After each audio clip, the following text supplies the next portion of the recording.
अपने इकिगाई को फाइंड करके उस पे वर्क करने से आप एक इररिप्लेसेबल लेवल को अचीव कर सकते हो। इवन टेक्नोलॉजी भी आपको रिप्लेस नहीं कर सकती। दोस्तों, जापान में एक आइलैंड है जिसका नाम है ओकिनावा, जहाँ पर रहने वाले लोग 100 साल से भी ज्यादा जीते हैं और वहाँ 80 से 90 साल की एज वाले लोग भी हर रोज खुशी खुशी उठ के अपना काम करते हैं और मरते दम तक रिटायर होने का नाम नहीं लेते। यानी कि पूरी दुनिया में सबसे लंबी, अच्छी और खुशहाल लाइफ जापान के ओकिनावा में रहने वाले लोग जीते हैं, क्योंकि वो लोग एक फॉर्मूला यूज करके अपनी लाइफ जीते हैं जिसका नाम है इकिगाई, यानी कि जीने की वजह। जापानीज लोग मानते हैं कि आप किसी न किसी खास मकसद के लिए ही इस दुनिया में आए होते हो और वो मकसद ही आपका इकिगाई होता है। अगर आप आपके इकिगाई यानी कि आपके मकसद के अलावा कोई भी काम करते हो तब आपको वो मजा नहीं आएगा। आप हमेशा स्ट्रेस में रहेंगे और आपका दिमाग हर वक्त आपके उस मकसद की तलाश में ही लगा रहेगा। लेकिन अच्छी बात यह है कि इस दुनिया में कहीं पर भी रहने वाला इंसान इस जापानीज फॉर्मूला का यूज करके अपने इकिगाई यानी कि अपने जीवन के मकसद को फाइंड कर सकता है। जब भी आप अपनी कॉलेज खत्म करके बाहर वर्क करने जाते हो तब आपको एक बहुत बड़ा डिसीजन लेना पड़ता है कि अब आप लाइफ में क्या करोगे। ये डिसीजन लेना बहुत इंपॉर्टेंट होता है क्योंकि आपकी लाइफ का सबसे ज्यादा टाइम आप काम करने में ही स्पेंड करते हो। इसीलिए कोई आपको कहेगा कि तुम्हें जो काम से खुशी मिलती हो वो करो, कोई कहेगा तुम जिस काम में अच्छे हो वो करो, कोई कहेगा वो काम कर जिसमें सबसे ज्यादा पैसे मिले, या फिर कोई ये कहेगा कि बेटा ऐसा काम कर जिसकी दुनिया को जरूरत हो। अब इसमें प्रॉब्लम ये है कि हर कोई हमें इस चार में से किसी एक ऑप्शन को ही चूज करने के लिए कहता है, जो एक गलत एडवाइस है। इकिगाई इन चारों पार्ट्स का कॉम्बिनेशन है और अगर इसमें से कोई एक पार्ट भी मिस हो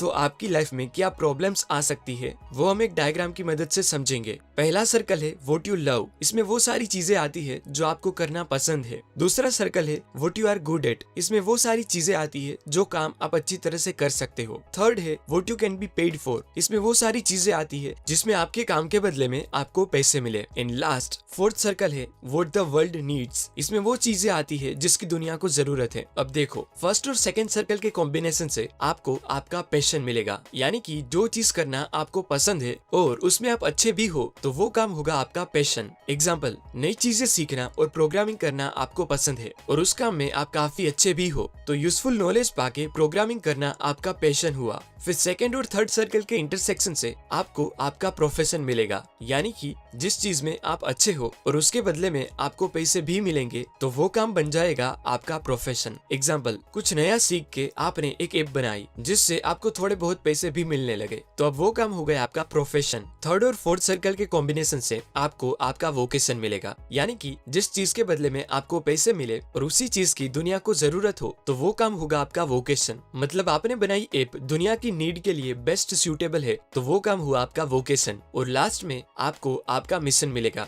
यानी कि जिस चीज की दुनिया को जरूरत हो और वो ही आपका फेवरेट वर्क हो तब वो वर्क करने का रीजन ही आपका मिशन बन जाएगा। एग्जाम्पल, जिस ऐप की दुनिया को जरूरत है उस पे ही वर्क करना आपको बहुत पसंद था तो आपकी पसंद और दुनिया की नीड बन गया आपका मिशन। प्रॉब्लम तब आती है जब लोग आपको सिर्फ आपका पैशन फाइंड करने के लिए कहते हैं, पर सिर्फ पैशन फाइंड करना काफी नहीं होता क्योंकि वो इकिगाई का सिर्फ एक पार्ट है। आपको ऐसा वर्क फाइंड करना चाहिए जो बाकी तीनों कंपोनेंट्स को भी सेटिस्फाई करे। एग्जाम्पल देके बताऊं तो समझो आपको ब्लॉग लिखना पसंद है, आपने बहुत मेहनत करके अपनी ब्लॉगिंग स्किल को इम्प्रूव किया और अब आप उसमें अच्छे बन गए हो और दुनिया को आपके ब्लॉग्स पढ़ के कुछ नया सीखने को मिलता है, यानी कि दुनिया को आपके काम की जरूरत है और वो आपको आपके काम के बदले में पैसे देती है। मतलब कि ब्लॉगिंग ये चारों कंपोनेंट्स को सेटिस्फाई करता है, यानी कि ब्लॉगिंग आपका इकिगाई है। आपका एम होना चाहिए ऐसी चीज को फाइंड करना जो पैशन, प्रोफेशन, वोकेशन और मिशन इन चारों कंपोनेंट्स को सेटिस्फाई करे और इस चारों कंपोनेंट्स के बीच में ही आपको आपका इकिगाई मिलेगा, यानी कि वो काम मिलेगा जिसे आप पसंद करो, जिसमें आप अच्छे भी हो, जिससे आपको पैसे मिले और उस काम की दुनिया को जरूरत भी हो। और जब ये चारों चीजें सेटिस्फाई होगी तभी आप एक लंबी और बिना स्ट्रेस वाली सफल जिंदगी जी पाएंगे। एग्जाम्पल देके बताऊं तो सचिन को क्रिकेट खेलना पसंद है, उसमें वो प्रैक्टिस करके अच्छे बने। क्रिकेट खेलने से उनको पैसे भी मिलते हैं और लोगों को उनकी बैटिंग बहुत पसंद है, यानी कि दुनिया को उनकी जरूरत है। सचिन के लिए क्रिकेट इन चारों कंपोनेंट्स को सेटिस्फाई करता है, मतलब क्रिकेट सचिन का इकिगाई है। आप जितने भी पॉपुलर पर्सनालिटीज को जानते हो उन्होंने अपने इकिगाई को फाइंड कर लिया होता है और उसकी वजह से ही वो इतने आगे होते हैं।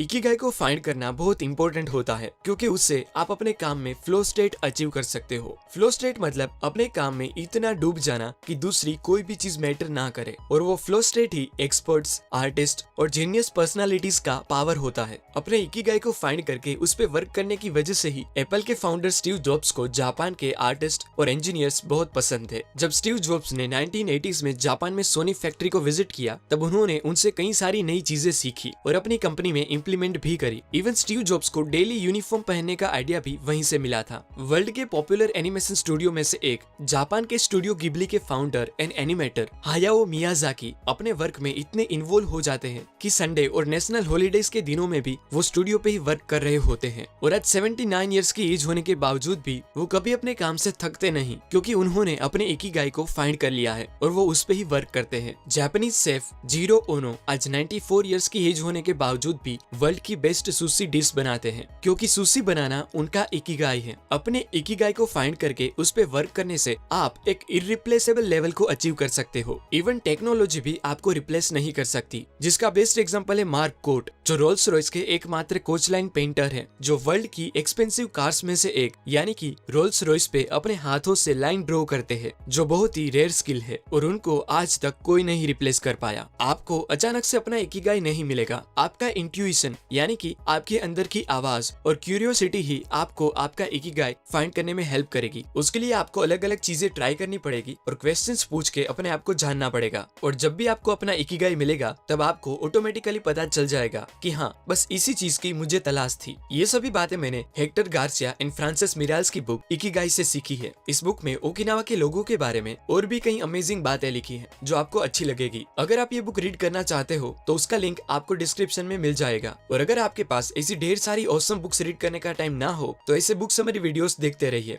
धन्यवाद।